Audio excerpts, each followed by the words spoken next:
அனைவருக்கும் வணக்கம். திருத்தணி ரயில்வே நிலையத்திற்கு அருகே ஒரு காலி இடத்துல வடமாநில இளைஞர் ஒருத்தர் சுராஜ் அப்படிங்கிறது அவருடைய பேரு. ஒரு 4 கஞ்சா போதை நிறைந்த 17 வயது கூட நிரம்பாத சிறுவர்கள் அவரை கத்தியால தாக்குறது, அருவாளால வெட்டி ரத்த கரையோட ரீல்ஸ் ரெக்கார்ட் பண்றதெல்லாம் நம்ம பார்த்திருப்போம். அந்த வீடியோ சமூக வலைதளங்கள் முழுக்க வைரலா பரவிட்டு இருக்கு. அது முழுசா பாக்குறதுக்கே ஒரு மன தைரியம் வேணும். எல்லாராலையும் அதை பார்க்க கூட முடியாது. அந்த அளவுக்கு கொடூரமான ஒரு கொலை வெறி தாக்குதல் அப்படின்னு நம்ம சொல்லலாம். அதை அப்படி ஒரு சம்பவம் அரங்கேறிய உடனே பாத்தீங்கன்னா அதை வீடியோவாக எடுத்து சமூக வலைதளங்கள்ல சம்பந்தப்பட்ட நபர்கள் போடுறாங்க அப்படிங்கறதெல்லாம் நம்ம நினைச்சு கூட பார்க்க முடியல. அவங்களே ரெக்கார்ட் பண்ணி வாட்ஸ்அப்ல அனுப்பியிருப்பாங்க போல. அது லீக் ஆகி தான் இன்னைக்கு இவ்வளவு பெரிய விவாதத்தை ஏற்படுத்தி இருக்கு. இந்த சம்பவம் நடந்து கிட்டத்தட்ட 2 நாட்கள் ஆயிடுச்சு. அதுக்கப்புறம் தான் சமூக வலைதளங்கள் இந்த வீடியோ வெளியாகி பெரிய பிரச்சனையானதுக்கு அப்புறம் அந்த 17 வயது கூட நிரம்பாத சிறுவர்கள் 4 பேர் காவல்துறையில் கைது செய்யப்படுறாங்க. இப்ப இந்த சம்பவம் நடந்து முடிஞ்ச உடனே எல்லாரும் முன்வைக்கக்கூடிய ஒரு விஷயம் அப்படிங்கிறது, வடமாநில தொழிலாளர்களுடைய உயிரும் ஒரு உயிர் தானே, அவர்களும் நம்மள மாதிரி சக மனிதர்கள் தானே, அவர்களை ஏன் இப்படி வெறுப்பாக பாக்குறாங்க பல பேரு, ஏன் இங்க உள்ள தமிழர்கள், இங்க உள்ள தமிழ்நாட்டை சார்ந்த இளைஞர்கள், தமிழ்நாட்டை சார்ந்த சிறுவர்கள் ஏன் ஒரு வடமாநில தொழிலாளர் மேல இந்த அளவிற்கு வன்மத்தோட இருக்காங்க, கொலைவெறியோட இருக்காங்க அப்படின்ட்டு சம்பந்தமே இல்லாம சைட்ல ஒரு குரல் வருது. அது யாரா அப்படின்னு பார்த்தா நம்ம கழக உடன்பிறப்புகள் தான் அதிகப்படியா இருக்காங்க. வடமாநில தொழிலாளர்களுக்கு எதிராக சீமான் போன்ற நபர்கள் பேசுறதுதான் இந்த மாதிரியான இளைஞர்களிடையே சிறுவர்களிடையே ஒரு வன்மத்தை கட்டமைச்சிருச்சு அப்படின்னு பேச முயற்சி பண்றாங்க. கொஞ்சம் கூட ஒரு அறிவுங்கிறதே இருக்கா இல்லையான்னு தெரியல. ஏன்னா இப்படி ஒரு ஸ்டேட்மெண்ட்டை எப்படி முன்வைக்க முடியுதுங்கிறத பாருங்க. இந்த சம்பவம் நடந்ததுக்கான காரணம் என்ன? இனவெறியா? இந்த 4 சிறுவர்கள் இருக்காங்களே, தருதலைகள். இந்த தருதலைகள் பாத்தீங்கன்னா ஒரு இன உணர்ச்சியோட நாங்க வடமாநில தொழிலாளர்களா விரட்ட போறோம் அப்படின்றதுக்காக இந்த மாதிரி வன்முறை பண்ணாங்களா? ஒண்ணுமே கிடையாது. கஞ்சா போதை, புரியுதுங்களா? அடிப்படையில நம்ம என்ன பண்றோம் அப்படிங்கிறதே ஒரு புரியாத உணராத நிலையில இருக்கக்கூடிய ஒரு பைத்தியக்கார ஜாம்பி மனநிலை தான் இவர்களுக்கு எல்லாருமே இருந்திருக்கு. என்ன பண்றோன்னே தெரியாது. அவ அந்த வெட்டும் போது நீங்க இந்த வீடியோ பாத்தீங்கன்னா தெரியும். கத்தாத, கத்தனா வெட்டுவேன், கத்த விடாத, அவனை கத்தக்கூடாதுன்னு சொல்லு, கத்தனா நான் தொண்டையிலே வெட்டுவேன் அப்படிங்கிறான். ஒருத்தன் வெட்டினா கத்ததான் செய்வான். நீ எதுக்கு வெட்டுறன்னு உனக்கும் காரணமே கிடையாது. சொல்லப்போனா ட்ரெயின்ல டிராவல் பண்ணும்போது சுராஜ் அப்படிங்கிற அந்த வடமாநில இளைஞர் அவர் உட்கார்ந்து இருக்கிறாரு. இவன் வம்படியா போயிட்டு கத்தி எடுத்து வெட்டுற மாதிரி ஆக்ஷன் பண்ண போய், இப்படி பண்ணாதீங்க அப்படின்னு சொன்னதுக்கு தான் இவ்வளவு பெரிய வன்முறை. கத்தியை காட்டி மிரட்டி கூட்டிட்டு போய் ஆள் இல்லாத காலி இடத்துல வச்சு இப்படி கொலைவெறி தாக்குதல் பண்ணியிருக்காங்க. அப்போ இந்த சம்பவம் நடக்கிறதுக்கான ஒரு கொலை நடக்குது அப்படின்னா, ஒரு கொலைவெறி தாக்குதல் நடக்குது அப்படின்னா அதுக்கு ஒரு காரணம் இருக்கும். ஒரு பணம் கொடுத்து கூலிப்படை வச்சு கொலை பண்ணியிருப்பாங்க, இல்ல ஒரு குடும்ப தகராறுல கொலை பண்ணியிருப்பாங்க. இதெல்லாம் பாத்தீங்கன்னா இப்போ நடக்கிற ஒண்ணுதான். இப்படி ஒண்ணு நடந்த உடனே நாம சட்ட ஒழுங்கு சீர்கட்டுருச்சு, ஸ்டாலின் அவர்கள் எதுவுமே பண்ணலாம் அப்படின்னு நம்ம கேள்வி கேட்க போறது இல்ல. அதெல்லாம் நடக்கிற ஒன்றுதான். ஆனா இது எப்படிப்பட்ட ஒரு தாக்குதல் சம்பவம்ன்றதை நம்ம பார்க்கணும். எந்த காரணமும் கிடையாது. சொல்ல போனா அந்த இவர்களால் வெட்டப்பட்ட நபர் இருக்காரு இல்லையா, அவர்கள் யாருன்னு கூட இவர்களுக்கு தெரியாது. அப்படி ஒரு மனநிலையில இவர்கள் இருக்காங்க. இந்த போதை கலாச்சாரம், இந்த கஞ்சா மாதிரியான விஷயங்கள்லாம் எப்படிப்பட்ட ஒரு சமூகத்தை வழிநடத்துது, எப்படிப்பட்ட சமூகத்தை நமக்கு உருவாக்கி தருது அப்படிங்கிறது இது ஒரு சிறந்த எடுத்துக்காட்டு. நாமளும் இந்த சமூகத்துல தான் வாழ்றோம். நாளைக்கு அதே ட்ரெயின்ல சுராஜுக்கு பதிலா ஒரு சுரேஷ் நம்மால தான் போவாரு, நம்ம எல்லாரும் தான் நாளைக்கு நம்ம ட்ரெயின்ல போவோம். அப்ப நமக்கும் இதே நிலைமை தான். இது வடமாநில தொழிலாளர் அப்படிங்கிற ஒரு பிரச்சனையே கிடையாது. அவங்க வடமாநில தொழிலாளர் மட்டும்தான் அப்படி பண்றாங்கன்னு நினைக்கிறீங்களா? கிடையாது. இதே நபர்கள், இதே கேங் இருக்கு இல்லையா, இன்ஸ்டாகிராம்ல எக்கச்சக்கமான வீடியோ போட்டிருக்காங்க. கொஞ்ச நாளைக்கு முன்னாடி அவங்க வம்புழுத்த நபர் யாரு அப்படிங்கிறத பாருங்க. ஒரு வயதான முதியவர் ஒருத்தர் இதே மாதிரி கத்தியை காட்டி மிரட்டி பேசக்கூடிய வீடியோ இருக்கு. அப்ப இவர்கள் என்ன வடமாநில தொழிலாளர்கள் அப்படிங்கிறதுனால இவரை தாக்குறாங்களா? கிடையாது. அவர் தமிழ் ஆளு தான்.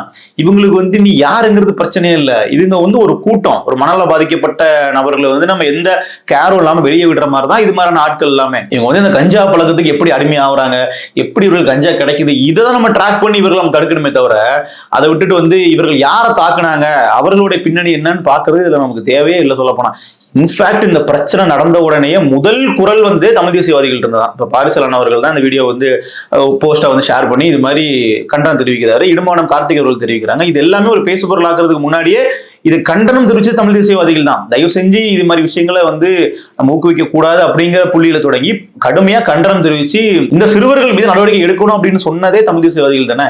இங்க எங்க சீமானோட பிரச்சாரம் இதுக்கு ஒரு அடிப்படை காரணமா அமைஞ்சது. சரி, ஓகே, நம்ம அவர்களோட பாதையிலே வருவோமே. இப்ப இந்த 4 பேர் இருக்காங்க இல்லையா, 4 தருதலைகள் இருக்காங்க இல்லையா, இவர்கள் அரசியல் குறித்த வீடியோக்கள்லாம் பார்த்து அரசியல் விழிப்புணர்வு அடைஞ்சி இந்த இன உணர்வு மேலோங்கி இப்படி பண்ணிட்டாங்களா? எழுத படிக்க தெரியுமான்னு கூட தெரியல, ஒரு தமிழ் பேச தெரியுமான்னு கூட தெரியல. இப்படிப்பட்ட ஆளுங்க வந்து அரசியல் குறித்த வீடியோக்கள்லாம் பார்த்து சீமானோட பேச்செல்லாம் கேட்டு இப்படி போய் அவங்க வன்முறையில் ஈடுபடுறாங்கன்னு சொன்னா இதெல்லாம் நம்புற மாதிரி இருக்கா? அடிப்படை காரணம் வந்து திமுக இந்த மாதிரி வந்து பதறது காரணம் என்ன? திமுக இதெல்லாம் அதிகமா ரைட் அப்லாம் எழுதுறது, பாருங்க இன வரி பிரச்சாரம் பண்ணாதீங்க, பாருங்க இந்த மாதிரி நீங்க தமிழர்கள் வடவர்கள் பிரிச்சு பேசாதீங்க, இப்படின்னு பேசுறது எல்லாமே பாதி திமுக பாதி பாஜக. இந்த ரெண்டு பேருக்குமே நமக்கு சில கேள்விகள் இருக்கு. முதல்ல திமுக காரன் வந்து பதறதுக்கான காரணம் என்ன அப்படின்னா, இங்க அடிப்படையில பிரச்சனை அப்படிங்கிறது சட்ட ஒழுங்கு. இதுல வந்து இந்த கஞ்சா புழக்கம் வந்து அதிகமா இருக்கு. அதை வந்து எடப்பாடி பழனிசாமி அவர்கள் கூட தெளிவாக குறிப்பிட்டிருக்காரு. படிக்கிற வயசுல புத்தகம் இருக்க வேண்டிய கையில பட்டாக்கத்தி போனது எப்படி, அப்போ போதை கலாச்சாரம் இவ்வளவு அதிகமானது எப்படி, இதற்கு முதலமைச்சர் தான் பொறுப்புன்னு சொல்லி இபிஎஸ் அவர்கள் ட்வீட் எல்லாம் போட்டிருக்காரு. அதுதான் இங்க பிரச்சனை. அந்த மாதிரியான அணுகுமுறை தான் இங்க நம்ம எடுக்கணுமே தவிர அதை விட்டுட்டு வந்து இது வட மாநிலத்தவர்களால கட்டவிழ்த்துவிடப்பட்ட வன்முறை அப்படின்லாம் பேசுறதுனால ஒரு பிரயோஜனமும் இல்லை. ஏன்னா அப்படிப்பட்ட ஒரு சூழலே இங்க இல்ல. வட மாநிலத்தவர்கள் தான் தமிழ்நாட்டுல வந்து இங்க அதிகப்படியான குற்றங்களை ஈடுபடுறாங்க அப்படிங்கிறது டேட்டா. அவர்கள் தாக்கப்படுறது அங்கொன்றும் இங்கொன்றுமாக ரொம்ப வந்து குறைவான அளவுல இருக்கு. அதுலயும் இந்த சம்பவத்துல தாக்கப்பட்ட நபரை வந்து பார்த்தா நமக்கே பரிதாபமா இருக்கு. அவருக்காக சேர்த்து கண்ணீர் வெடிக்கக்கூடியதும் இங்க தமிழ்நாட்டுல உள்ளவங்க தான். அதனால வந்து இந்த மாதிரியான பதிவுகள்லாம் போடுறதுங்கிறது திமுக அரசை வந்து பாதுகாக்கிறதுக்காக. நம்ம திராவிட மாடல் ஆட்சியில இது மாதிரி அதிகமா வந்து கஞ்சா புழக்கம் இருக்கு அப்படிங்கிறது வெளியே தெரிஞ்சிடக்கூடாதுன்றதுனால அப்படியே வந்து சீமான் பக்கம் திருப்பி விடுறது. சரி, அப்படி இன்னொரு பக்கம் பாஜக நம்ம பார்த்தோம் அப்படின்னா சங்கிகள் வந்து இதுதான் சாக்கு நமக்கு அப்படின்னு சொல்லிட்டு ஒட்டு மொத்தமா உள்ள இறங்கி, பாத்தீங்களா நீங்க தமிழர்கள் அப்படின்லாம் தனியா நீங்க பிரிச்சிட்டீங்கன்னா அப்போ வட மாநிலத்தில் வரக்கூடிய ஹிந்திக்காரங்களை வந்து இப்படிதான் தாக்குறாங்க, நாமெல்லாம் இந்தியர்கள்னு ஒரே ஒரு குடைக்குள்ள வாங்க, நாமெல்லாம் இந்தியர்களா இருப்போம், அப்போ எதுவும் ஒன்றும் நடக்காது அப்படின்னு சொல்லி பேசுறாங்க. மறுபடியும் சொல்றேன், இது இந்தியர்கள் அப்படிங்கிற தமிழர்கள் அப்படிங்கிற பிரச்சனையே கிடையாது. முதல்ல தமிழ்நாட்டுக்குள்ள நம்ம கஞ்சா புழக்கத்தில் இருக்கின்றதுக்காக நம்ம திமுக விமர்சிக்கிறோம் அப்படின்னா ஒட்டுமொத்த இந்தியாவுக்குள்ளயுமே எப்படி சப்ளை ஆகுதுன்னு நம்ம ஒரு கேள்வி எழுப்பணும்னா அங்க நம்ம பாஜகவை தான் கேள்வி கேட்கணும். குஜராத் போர்ட்ல இருந்தா வந்து பாத்தீங்கன்னா இந்த அளவுக்கு டன் கணக்குல கஞ்சாவே உள்ள வருது. முதல்ல கஞ்சாங்கிறது வேரியஸ் ஃபார்ம்ல இருக்கு இல்லையா, உயர்தர கஞ்சா நிறைய இருக்கு அதுல. சோ அப்போ ஹெராயின் மாதிரியான பொருட்கள்லாம் எப்படி இங்க உள்ள வருது, அப்போ மெத்தெல்லாம் எப்படி தமிழ்நாட்டுக்குள்ள வருது, இங்கேயே உற்பத்தி பண்றாங்களான்னா அது ஒரு குறிப்பிட்ட அளவுல இருக்கலாம். ஆனா பெரிய அளவுல இங்க நெட்வொர்க் ஃபார்ம் ஆகி சப்ளை நடக்குது அப்படின்னா வெளியே இருந்து உள்ள வருது. அதை தடுக்க வேண்டியது யாரு? இந்திய அரசு தானே, பாஜக அரசு தானே. இன்னைக்கு நடந்த இந்த ஒரு கொலைவெறி தாக்குதல்லையே மத்திய அரசுக்கும் பங்கு இருக்கு, மாநில அரசுக்கும் பங்கு இருக்குன்றதை நம்ம தெரிஞ்சுக்கணும். உடனே வந்து ஒண்ணுமே தெரியாம இங்க வந்து வடமாநில தொழிலாளர்களுக்கு மேல ஒரு வன்மம் இருக்கு, அதனுடைய விளைவால் இப்படி நடக்குது அப்படின்னு பேசுறதெல்லாம் வந்து முட்டாள்தனம். அந்த முட்டாள்தனம் தான் பண்ணாதீங்க. இந்த பிரச்சனைக்கான தீர்வு நோக்கி நம்ம போனோம் அப்படின்னா நம்ம தெளிவா இந்த என்னன்றதை புரிஞ்சுக்கணும். இது இந்த ரீல்ஸ் போட்டு சுத்திட்டு இருக்கிற பசங்க எல்லாம் பார்த்தா உங்களுக்கு வந்து அரசியல் குறித்த ஒரு புரிதல் இருக்கிற மாதிரி உங்களுக்கு தெரியுதா? இவர்கள்லாம் வந்து சீமானோட பேச்சை கேட்பாங்க, சீமானோட அந்த ஒரு ஸ்பீச் எல்லாம் கேட்டு இன்ஃபுளுன்ஸ் ஆகிற ஆளுங்க மாதிரி தெரியுதா? இதுங்க பள்ளிக்கூடம் பக்கமே போயிருக்குமான்னு தெரியல, அப்படி ஒரு தருதல கூட்டமா இருக்கு. இதை வந்து தமிழக அரசு தானே சிறப்பு கவனம் கொண்டு இதை நம்ம கையாளணும். சொல்லப்போனா இந்த போதை கலாச்சாரத்தை மொத்தமா ஒழிச்சிட்டாங்க அப்படின்னா இந்த பிரச்சனை வராதுன்றது தனி. ஆனா ஏற்கனவே அப்படி ரீல்ஸ் போட்டு சுத்திட்டு இருக்கிற நபர்களை நம்ம எப்படி தடுக்கிறது? அவர்கள் வந்து போலீஸ் ரொம்ப ஈஸியா ட்ராக் பண்ண முடியும். இவர்களே வந்து பாத்தீங்கன்னா போலீஸுக்கு வந்து ஒரு வாக்குமூலமே கொடுக்குறாங்க. பழைய வீடியோக்கெல்லாம் நீங்க பாத்தீங்கன்னா நாங்க வந்து வெட்டுவோம் குத்துவோம் அப்படின்னு சொல்லி பேசுறதா இருக்கட்டும், ரீல்ஸ் பண்ணி போறதா இருக்கட்டும், அருவாலை காட்டி ரீல்ஸ் பண்றது எல்லாமே ஆதாரப்பூர்வமா சமூக வலைதளங்கள் இருக்கு. இன்னைக்கு இன்ஸ்டாகிராம் போய் பாத்தீங்க அப்படின்னா அதுல வந்து இவ்வளவு விஷயங்கள் அவர்களே ஷேர் பண்ணிருப்பாங்க. தன்னைத்தானே வந்து வாக்குமூலம் கொடுத்து அப்ரூவ் ஆகியிருப்பாங்க சொல்ல போனா எல்லா வீடியோக்கள்லயுமே. அப்ப இவர்கள் இதனால வரைக்கும் நம்ம விட்டது நம்ம தப்பு தானே. நீங்க இந்த சம்பவம் நடந்தே 2 நாள் ஆச்சுன்றது ஒண்ணு. இதற்கு முன்னாடியே பல நாட்களுக்கு முன்னாடி ஒரு வயதான முதியவர் வந்து இது மாதிரி தாக்க போன வீடியோவை அவர்களே எடுத்து அவர்களோட சோசியல் மீடியாவே போட்டிருக்காங்க. அப்போ இந்த சம்பவம் நடந்த உடனேவே இவர்களால சமூகத்திற்கு ஆபத்து, இவர்களால சமூகத்திற்கு வந்து பதட்டம் ஏற்பட வாய்ப்பு இருக்கு, நாளைக்கு இது மாதிரி ஒரு சம்பவம் நடக்க வாய்ப்பு இருக்குன்னு சொல்லி முன்னெச்சரிக்கையா இவர்கள் கைது பண்ணியிருந்தாங்கன்னா இன்றைக்கு இந்த தாக்குதல் நடந்திருக்குமா? சுராஜ் அப்படிங்கிற ஒரு இளைஞருக்கு தாக்குதல் நடந்திருக்குமானா நம்ம தடுத்திருக்கலாம். அதை நம்ம பண்ணலையே. ஒரு நபர் 2 நபர் இல்ல, இந்த மாதிரி கத்தியை காட்டி கொலை பண்ணா வந்து கெத்து, நாங்க வந்து கேஸ் வாங்கினா கெத்து, நாங்க ஜெயிலுக்கு போனா நாங்க லேபிள், இப்படின்னு சுத்திட்டு இருக்கிற மொத்த கும்பலையுமே வந்து நம்ம சிறைக்குள்ள தள்ளாம இதுக்கான தீர்வு நம்ம கிடைக்கவே முடியாது. இன்னும் சொல்ல போனா இதுல இருக்கிற 4 பேர்லயுமே ஒருத்தர் வந்து ஜாமீன்ல வந்துட்டாருங்கிறாங்க, மத்த 3 பேருமே சிறார்கள் அப்படிங்கிறதுனால ஜூவனைல் தான் போவாங்க. அவர்கள் வந்து சிறுவர் சித்திர பள்ளி தான், ஜெயிலுக்கு எல்லாம் போக மாட்டாங்க. அப்ப என்ன ஆகும்னா அது ஆட்டோமேட்டிக்கா இவர்கள் திருப்பி ரொம்ப சீக்கிரமா வெளியே விடுறதுக்கான வாய்ப்பு இருக்கு. வந்ததுக்கு அப்புறம் திருப்பி தான் பண்ணுவாங்கன்னு சொல்லி சொல்றாங்க. அப்போ இந்த ஆம்ஸ்ட்ராங் அவர்களுடைய படுகொலையில கூட இதே விஷயம் சொல்லப்பட்டுச்சு. கஞ்சா போதையில இருந்தாங்க, அவர்கள் வந்து வயசு குறைவானவர்களை வச்சு கொலை பண்ணிருக்காங்கன்ற பல விஷயங்கள் சொல்லப்பட்டுச்சு. இது தொடர்ச்சியா நடந்துகிட்டே இருக்கு இல்லையா? அப்ப இதெல்லாம் அடிப்படை காரணமா இருக்கிறது அந்த கஞ்சா போதைப் பொருள் கலாச்சாரம் அப்படின்னா அதை நோக்கி தான் நம்மளுடைய பார்வை இருக்கணும்.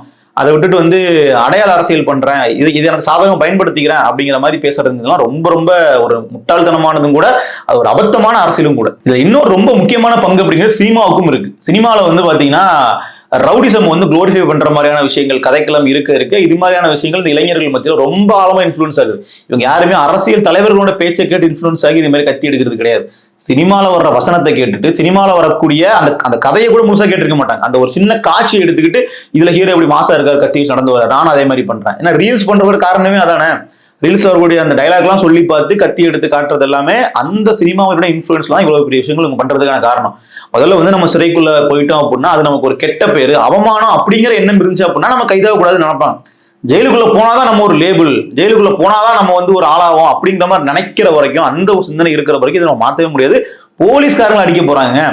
அதாவது செயினை பறிச்சுட்டு போறான், போலீஸ் வந்து தடுத்து நிறுத்தி என்கொயரி பண்றாங்க. அப்போ அந்த இடத்துல வந்து போலீஸ்காரரை வந்து அடிக்க போறான் இந்த மாதிரியான கஞ்சா குடிக்கிங்கெல்லாம். இது மாதிரி எக்கச்சக்கமான ஆளுங்க இருக்காங்க. இந்த மாதிரியான சமூகத்துல தான் நம்மளும் வாழ்ந்துட்டு இருக்கோம். அப்போ இது யாருக்கு வேணாலும் நடக்கலாம். இன்னைக்கு இந்த வடமாநில இளைஞர் அப்படின்னா நாளைக்கு நம்ம பக்கத்து இருக்காருக்கு நடக்கும். அப்ப அதுதான் நான் சொல்ல வரேன். இது வந்து யாரு ஒரு வடமாநிலமா இல்ல பக்கத்துல இருக்கிற கேரளாவா மலையாளியா தெலுங்குறாங்கிறது இங்க பிரச்சனையே இல்லை. இவர்கள் வந்து முதல்ல மனித ஜென்மமே கிடையாது. இதெல்லாம் ஒரு ஜாம்பி கூட்டம் மாதிரி அலைஞ்சிட்டு இருக்கு கஞ்சாவை குடிச்சிட்டு. அப்ப இதுங்க நம்ம வந்து கட்டுப்படுத்துறதுக்கு அரசு வந்து தீவிர ஒரு கண்காணிப்பு குழு வந்து வைக்கணும். இதுங்க எல்லாமே வந்து பாத்தீங்கன்னா சமூக வலைதளங்கள்ல ஒரு அட்டென்ஷனுக்காக பண்றதுதான். சோசியல் மீடியால வந்து நம்மளை பத்தி 4 பேர் பார்க்கணும், நம்மள 4 பேர் வந்து பெருமையா நினைக்கணும் அப்படின்னு நினைச்சிட்டு போடுறதுதான். ரொம்ப ஈஸியா கண்டுபிடிச்சிடலாம். நீங்க சோசியல் மீடியாவே பாத்தீங்க அப்படின்னா எவெல்லாம் வந்து கத்தியை வச்சுட்டு ரீல்ஸ் போடுறானா, யாரெல்லாம் வந்து நான் அடுத்தவங்க வந்து குத்துவேன் கொன்றுன்னு சொல்லிட்டு வசனம் பேசி ரீல்ஸ் போடுறானா, அவங்க எல்லாம் நீங்க ஃபில்டர் பண்ணி எடுத்துட்டீங்கனாலே, வான் பண்ணி அனுப்பிட்டீங்கன்னு சொன்னாங்க கூட இதுக்கப்புறம் இந்த சம்பவம் நடக்காம இருக்கும். ஸோ அதை நோக்கி வந்து அரசு இதுல நடவடிக்கை எடுக்கணும் அப்படிங்கிறத நம்மளுடைய கோரிக்கை. நன்றி.